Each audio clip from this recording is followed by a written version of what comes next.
Olga Ivanchenko is the founder of HackLab Kyiv. Started in 2013, it was the first Ukrainian community-supported hackerspace. In its simplest form, a hackerspace is a workshop where members collate their gear, share design and engineering skills, and work on projects. At HackLab, Olga teaches skills like soldering, 3D printing, and electronics repair. So people come and do some different projects. They do whatever they want. I know that before the war, they did a lot of fun projects, like some, I don't know, fun robotics or some arcade machines, etc., etc. But now, because of war, they do a lot of projects like tech projects, or just try to learn new skills to learn something for work, because the economical situation in Ukraine worse now. So they tried to find something they can do in tech manufacturing or something like this. And now we conduct a lot of educational courses because we think it's very important. Maybe it's more important now than fun projects. And we try to do everything we can do in these conditions. HackLab has about 50 members. Every day, between 1 and 25 people use the different rooms for their own projects or for courses run by Olga and her colleagues. It's good now because when war started, a lot of people was mobilized in army. A lot of people just go abroad and start to be refugees. So there was like, I don't know, 10 people in a month in a hacker space, a lot of spaces, not a lot of people inside. And it was hard time, but now we try to back our people. There's a lot of new members, and also there's a lot of women. I think this wartime it's so bad, but it's good for women because there's opens a lot of ways for them to get new jobs, to learn new skills. It's good in this way. In a crisis-affected region like Ukraine, a grassroots ecosystem like this, where problems are shared and solved collaboratively and tools are made by and for the people who need them, is crucial for resilience. In 2023, the Novakhovka Dam in southern Ukraine was damaged by an explosion and caused catastrophic flooding of the Dnipro River. 80 villages in a 600,000 square kilometer zone were totally submerged, and 400,000 people were left without safe drinking water. Complicating aid responses was the fact that much of the land affected by the disaster was Russian-occupied territory. As a result, half a year passed without adequate water access. Eventually, local teenagers started researching how to build their own rainwater catchment system and reached out to HackLab for help. Soon, they were on their way to Kyiv to build the first working prototype. In an incredible stroke of bad timing, Olga and her partner came down with chickenpox, but the HackLab community stepped up. And we start to call to other member of Hackerspace and ask, can you just pull out all your works and come to Hacker? Because it was on the middle of the week. It wasn't like weekend. People usually have work. And we called a lot of people and asked, can you please? And a lot of people said, yes, of course, because it's important. And they come on a Hackerspace. We send them all our information. I got a temperature. I feel very bad, but I will on the phone. And they did. They worked 4 days together. They built whole construction. They built it together. Teams was very inspired. They built something what's worked. They wait for the rain to use it to try how it works. There was no rain, so some people from Hackerspace go on the roof and put some water from the roof to teams to show how all this construction works, and it was very inspiring. And after these teens, they back to Pokrov, and they also teach other teens and kids how to build construction like this. They hold workshops, and we feel like, oh, cool, we did something. Not with our own hands, because we lie on the bed whole week with temperature, but with all the people. I think it was first moment after war start when in hackerspace I feel like, okay, we the team.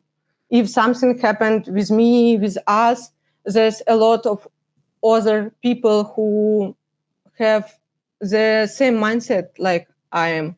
They think, okay, social problems is important, helping people is important. We can hold it. We can help you if you cannot. And it was very inspiring. I think it was one of the best moments. Like the kids from Pokrov, students and makers usually discover HackLab on social media, and they can get involved in HackLab's organized projects via Discord, Slack, or Facebook. You can find free instructions on building pretty much anything on Appropedia, Instructables, and Thingiverse, but skills like soldering are quicker to learn in person. Another well-established makerspace in Kyiv is Ostriv Platform. The main tools here are 3D printing and laser cutting with wood, glue, and recycled plastic. They also have a biolab where they work with eco-technologies like mycelium from mushrooms for things like removing asbestos and building with novel materials. Much of the hardware built here is derived from and disseminated on open source platforms, meaning it's freely available for anyone to use and develop. Roman Sakh is a co-founder of Ostriv Platform. We're talking about open source and we're talking about sharing knowledge. It is a part of our culture in our space because basically everything what we create, we try to share with different communities, with with another makerspace, and we have a lot of cases like this organizer, what we create 10 years ago, and we share this case for every makerspace who visit us and want to create a new makerspace. When we build a bench, we don't build a bench. We build community around this bench. Yes, and because it's more sustainable way, because bench can be destroyed, but links with between people, Russian bombs can destroy it because it's not material. Not material. Someone who knows this only too well is Denis Shelenko, the rector of Donetsk National Technical University. The war has forced the university to relocate away from the front line, initially to Pokrov in 2014, then to Lutsk in 2022. Because of this, the university is a big supporter of the decentralized makerspace movement. Denis believes makerspaces strengthen democratic resilience, especially in Ukraine's current context. Я почув, що була розмова вже з Костею Леоненко, який, я так думаю, започаткував історію фаблабу в Україні. І наскільки я знаю, то перша фаблаб-майстерня, вона перша в Україні. Вона була створена в Донецьку в 2012 або 2013 році. То те, що наразі робить Донецький національний технічний університет, то, по суті, є якось збереженню тяглості з започаткуванням тої ініціативи. І ми насправді ще в Покровську в 2021-му створювали такий простір, який мав би бути фаблабом або мейкерспейсом.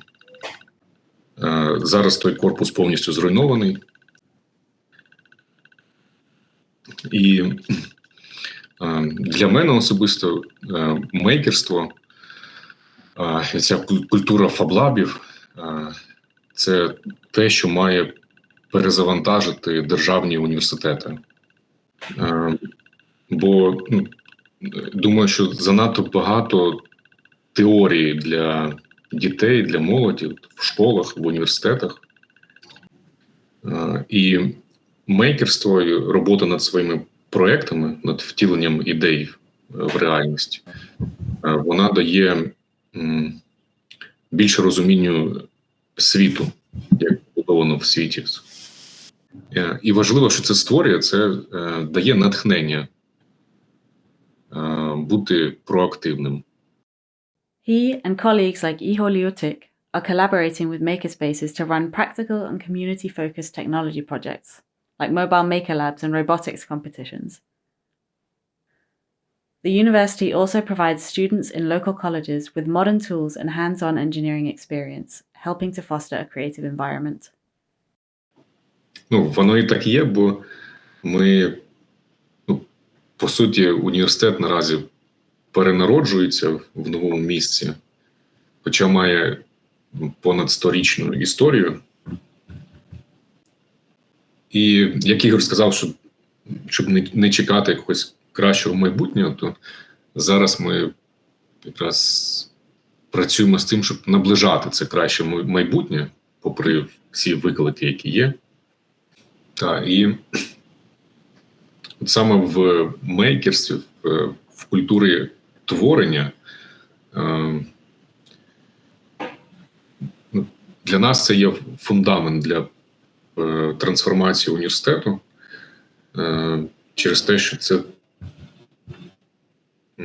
робить університет більш простим, більш зручним, більш цікавим для молоді. І також ми намагаємось не створювати штучних ускладнень, додаткової бюрократії, бо її занадто багато в Україні. Тож Донецький національний технічний університет має стати таким місцем, яке буде формаційним місцем, куди приходять люди не для того, щоб отримати тільки теорію, а для того, щоб зрозуміти себе і бути співтворцем майбутнього, розуміти, як це може бути. As well as actualizing the future, makerspaces are also tools for preserving the past. In Kosiv, a small town in the foothills of the Carpathian Mountains, Ira Dimbrovska helps to coordinate makerspace projects that educate younger generations in traditional crafts like ceramics, wood carving, and wool carpet making that might otherwise fall out of common practice. In Kosiv, we have generations of craftsmen. More than 150 years in Kosiv town, we have the Institute of Local Crafts. And from generation to generation, students, their parents study in this institute and they preserve crafts. So all local crafts, they are alive. They are not only in museums. We have small villages in our Kosiv community where in every house, each family makes something. It's about wool carpets, it's about ceramics, it's about wood carving, and it's perfect because our local crafts are alive. Our makerspace is about modern devices, modern techniques, because we understand that now crafts is not only a hobby, it's a great part of economic. We can do something with our hands in traditional methods, and we have modern devices, modern wood devices, 3D printers, scanners, and then can combine and a lot of process that can make quicker and easier.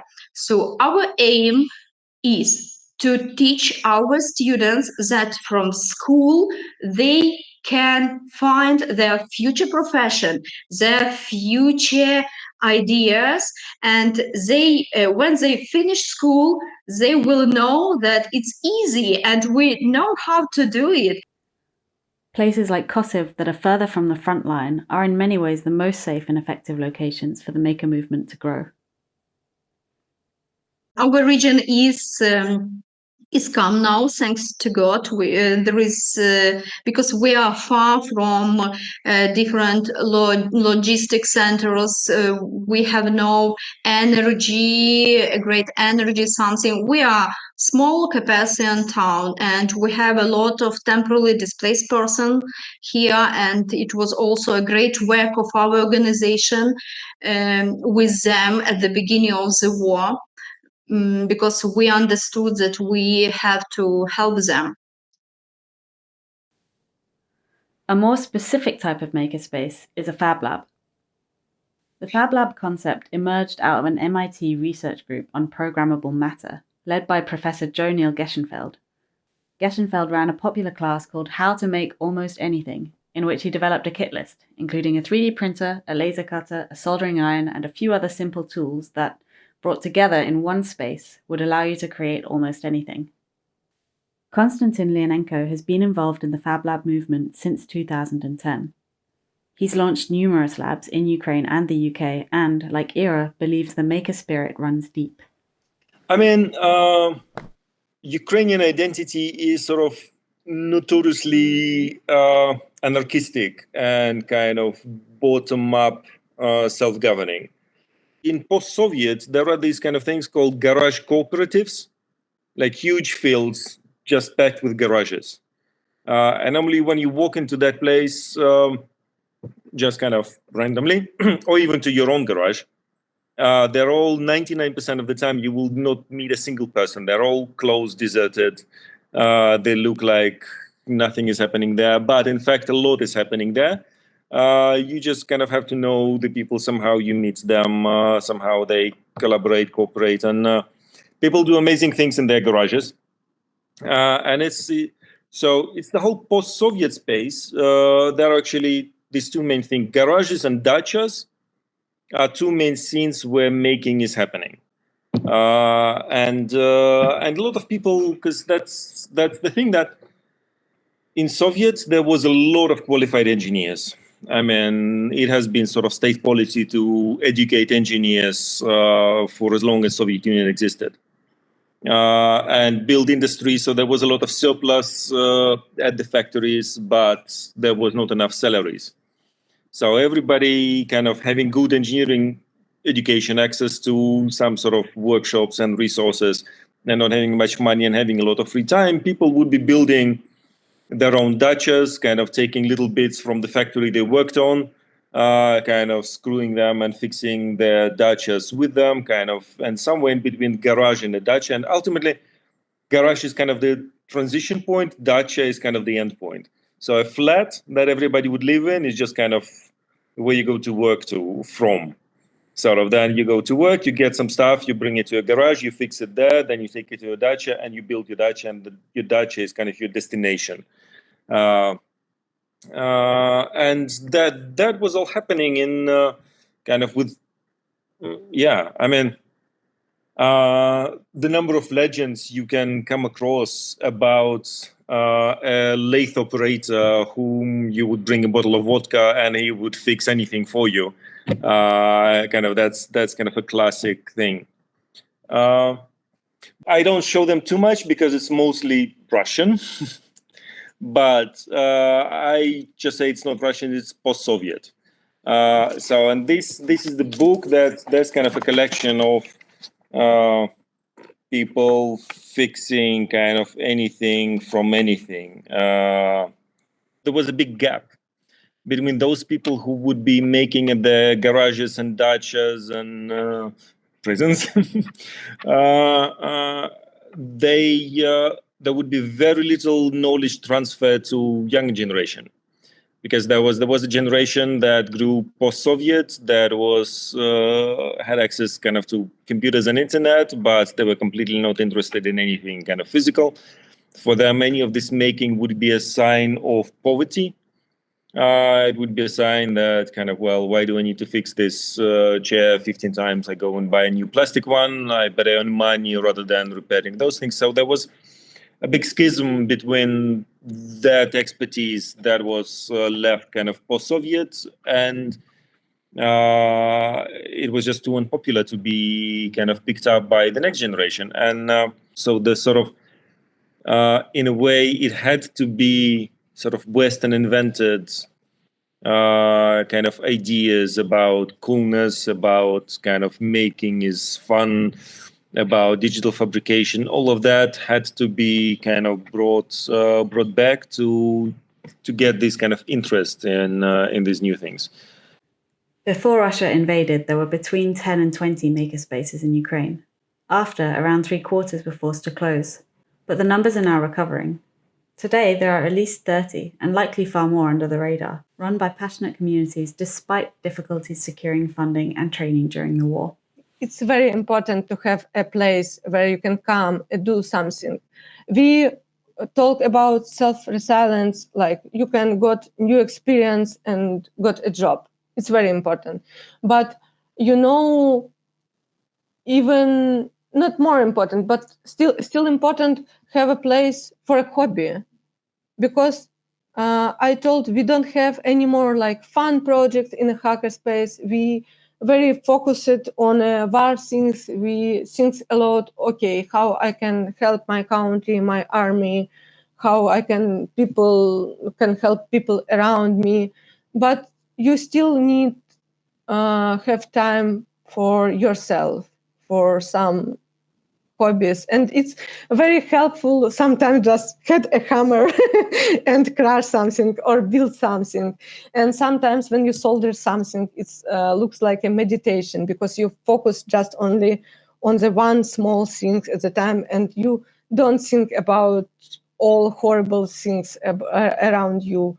And it's very helpful, and I think we need more and more and more accessible labs, hackerspace, makerspace, whatever space, for people to do something, to create something new, to learn to each other, or not learn, or do something stupid. I think the best part of the hackerspace is that you can build something really dumb. just to try it, just to have new experience, just because you wonder, okay, can it work or not? And it's good. I think we lost it, but we need to find this part of our life again.